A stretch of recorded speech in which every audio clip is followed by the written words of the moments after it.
towards equitable water distribution and management, irrigated agriculture and water resources management in the Jeneberang Basin, South Sulawesi. The Jeneberang River in South Sulawesi, Indonesia is a medium-sized river with a catchment area of 789 kilometers squared and a total length of about 100 kilometers. Downstream of the river lies a total of 234 kilometers squared of paddy fields spread over Makassar City, the provincial capital with a population of over 1 million, and Goa and Takalar regencies.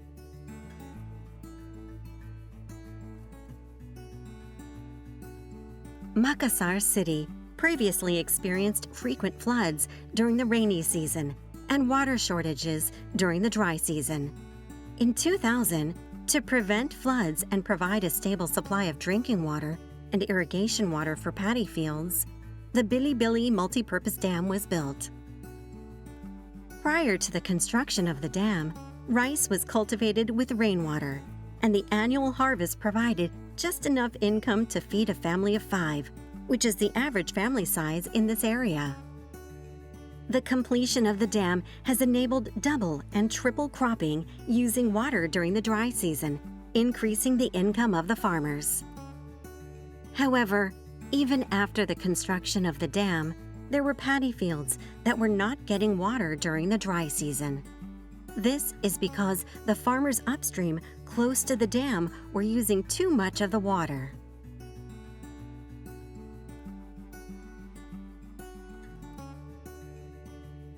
With the aim of eliminating the disparity between areas where water is sufficient and areas where it is not, researchers from various specialties and local residents worked together.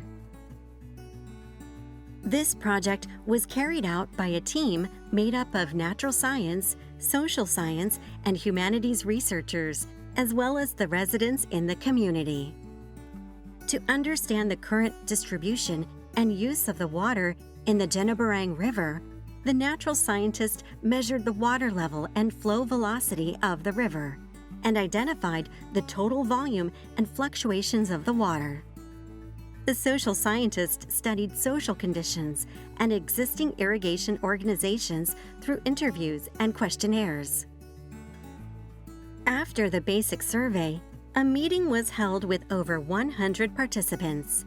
They included farmers who have access to enough irrigation water for rice farming, farmers who don't, representatives of the water supply side, including staff from the government's Irrigation Affairs Office, NGO representatives, local officials such as village chiefs, and Japanese and local researchers. And after several discussions, the participants decided that they would try releasing the irrigation water together. The group closely coordinated with residents of the entire basin on things like where and when the floodgates would be opened and closed. When the water was released, researchers collected data and identified how far the irrigation water reached when the floodgates were opened. Since then, voluntary efforts have been continued. For example, gatekeepers of weirs and floodgates take note of specific problems with the system and repair it themselves. In order to ensure the long-term results of these activities, a water allocation manual was created. In the manual, more than 30 types of stakeholders identified, and their respective roles and meeting times are addressed in detail. The manual was developed so that the residents can manage the water supply after the project was over and the researchers left the region.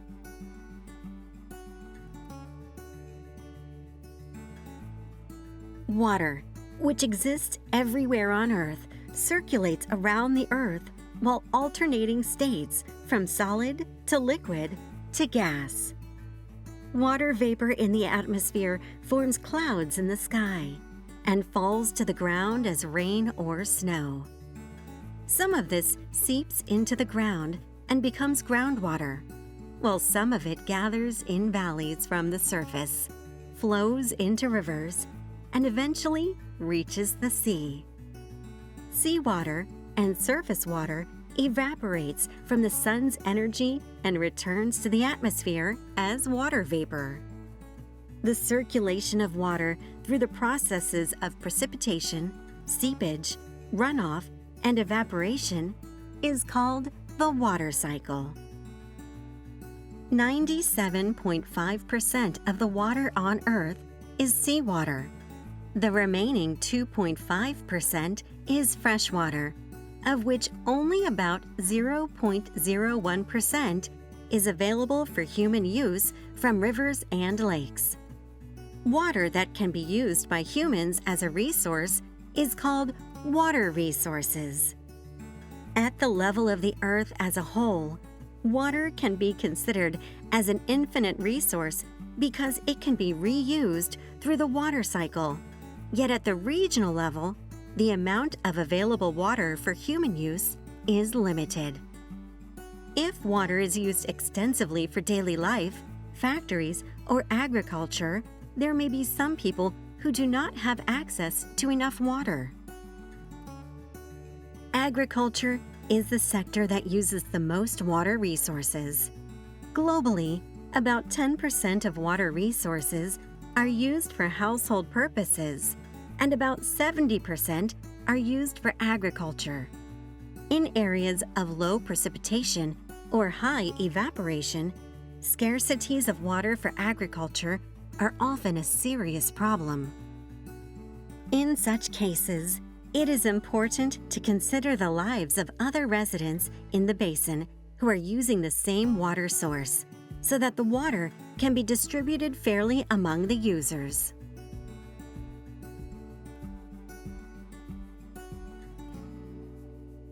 The activities introduced here were carried out by Integrated Water Management Project at the Research Institute for Humanity and Nature. A researcher from Sulawesi Island who had known local residents for a long time played a central role in the project, which aimed at improving the living conditions of the local community through the equitable distribution and appropriate management of water.